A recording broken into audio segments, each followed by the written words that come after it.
চাচা চাচা আমি চলে এসেছি চাচা। এখন আমি বাপ্পারাজের একেবারে উপযুক্ত হয়ে চলে এসেছি চাচা। আমি বলেছিলাম না বিদেশ থেকে ডিগ্রি নিয়ে ফিরবো চাচা, হ্যাঁ আমি ফিরেছি। আর আমার আসার খুশিতে বাড়িঘর এত সুন্দর করে সাজিয়েছেন চাচা। আমার পছন্দের চাচা বাপ্পারাজকে তো দেখছি না, ও কোথায়?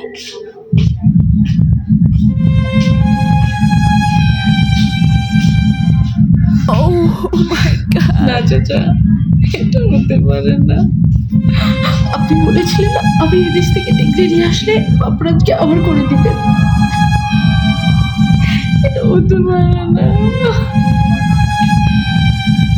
আমি বিশ্বাস করি, আমি বিশ্বাস করি আমার বাপ্পারাজ কাউকে আমাকে ছাড়া কারো হতে পারে না।